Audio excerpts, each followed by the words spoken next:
Hey there, and welcome to This Explainer.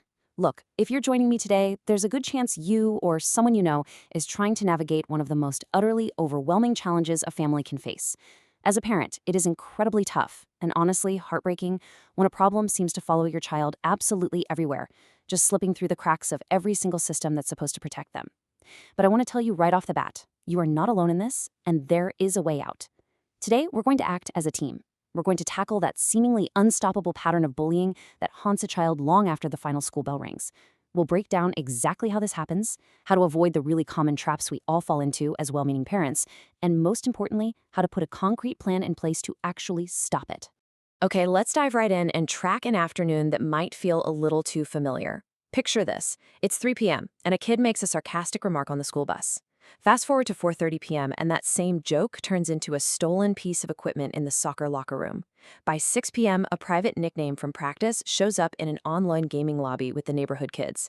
And then, at 8 p.m., the whole thing cascades into an exploding group chat right on your child's phone. To a parent, it feels like the whole world is caving in on their kid, right? Today, we're going to trace how a single pattern of bullying secretly travels across an entire afternoon, blending real life and digital spaces so seamlessly that the adults completely lose the thread. So here is our roadmap for this explainer. First, we'll look at the invisible pattern. 2. Surprising parent mistakes. 3. The 6 setting pattern map. 4. A 72-hour action plan. And finally, 5. The 7-day family check. Let's start with part 1, the invisible pattern connecting the fragments. I know this reality feels chaotic right now, but we've got a really clear strategy to help you connect these scattered pieces and calmly coordinate a solution. First, we have to totally shift our perspective. We need to stop focusing on where something happened and start looking at how these events are secretly linked together. The crucial point here is that bullying is not defined by a property line. It's entirely about the repetition, the intent, and the power imbalance, even when the location keeps changing. A lot of parents and administrators get really hung up on the address. Oh, it didn't happen in my classroom, so it's not a school problem. But for your child, it's all one connected social world. The exact same nasty nickname can start at lunch, spread during practice, and end up in a late-night text message. The geography shifts, but that psychological pattern, it remains exactly the same. And because that geography keeps changing, adults completely miss the big picture. When responsibility is divided up, the pattern becomes basically invisible to the people in charge. Think about it. A bus driver watches the road. A coach runs drills. A teacher manages a lesson plan. Each adult might witness one seemingly minor, isolated event, but they don't see the connective tissue. So, because the school only hears about the bus, and the coach only hears about the locker room, and you only see the group chat, your child is left to endure the entire connected avalanche of harassment totally alone. Moving into Section 2, surprising parent mistakes, or those well-intentioned missteps we all make. Let's dig into a slightly tricky area and see how our immediate panicked instincts as parents can sometimes send our whole investigation in the exact wrong direction. As parents, we want to fix things instantly. It's human nature. So we start interrogating our kids based on what we think matters to the authorities. But when you ask, "Did this happen on school property?" your child instantly hears that the address matters way more than their pain. It honestly invalidates their experience. Instead, a much better, more supportive approach is to ask, where does this happen? Who is involved? And how does it move from one place to another? Your goal isn't to play detective and grill them about every single minute of their day. It's to map the social route of the behavior so you can understand the true scope of the issue. Oh, and here is another huge misstep. Sending one angry email about the bus, another one to the coach, and a totally separate one to the principal, all without explaining how they are linked. If you report the bus, the practice, and the text message separately, those adults are going to treat them as isolated minor headaches. They absolutely won't realize that the exact same kids and the exact same inside jokes are connecting them. You've got to present it as one developing pattern to get adults to take the coordinated action you actually need. Now let's talk about how easily we can fall into a few other emotional traps. Sometimes we just accept this responsibility gap where the school says it's a team problem, the team says it's a phone problem, and suddenly literally no one is helping. Or, in a blind panic, you might start calling every parent involved. Well, that usually just spreads private information, creates competing stories, and severely risks retaliation against your kid. Another trap? Brushing off sports cruelty as just tough motivation. Let me be crystal clear. Hazing and degrading nicknames are absolutely not a required part of any sport. And finally, telling your child to just avoid the back of the bus or stay out of the locker room. All that does is teach your child that the bullies own those spaces. It forces your kid into a state of permanent exile.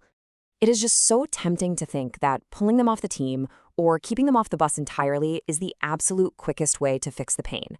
And yeah, sometimes a very temporary pause is needed for physical safety. But automatic withdrawal, that literally punishes the victim.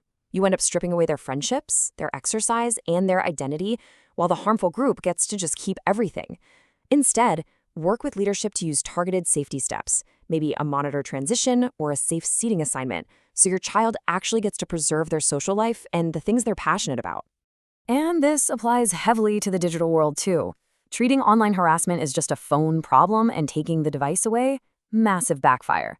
When you take the phone, you might think you're removing the bullies, but you're also ripping away your child's access to their supportive friends. Worse, it makes them feel like they're being punished for speaking up to you in the first place.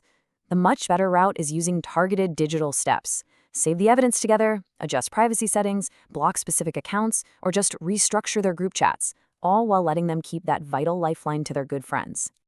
Okay, Section 3, the 6-setting pattern map, visualizing the child's world. Let's take all those fragmented puzzle pieces we just talked about and organize the chaos using an incredibly effective tool. Just grab a single piece of paper and draw these 6 boxes. By creating these specific zones on a page, you can finally get a grip on things. In each box, you simply record what you know. Who is present at school? Who's on the bus during transportation? What gives a specific person power in the neighborhood? And crucially, which specific adults actually have authority in each of these zones? This simple act takes the wild emotion out of the situation and gives you a clear, factual snapshot of your child's entire social ecosystem. Now let's see how this builds into an actionable strategy.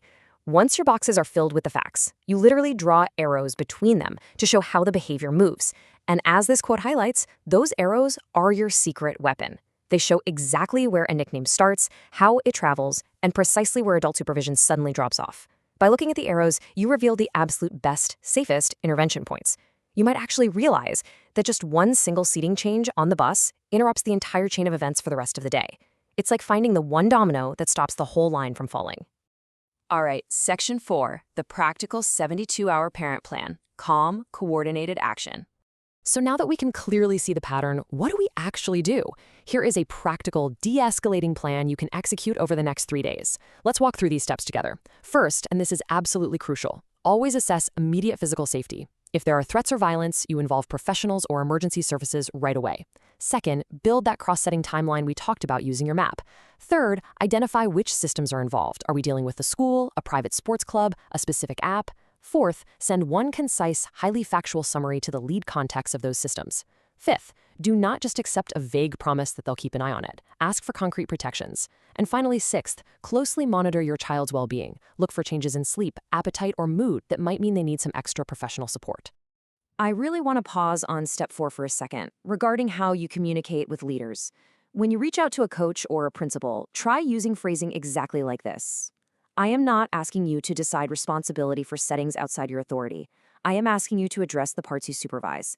This is magic, folks. It demands a coordinated response without making them instantly defensive.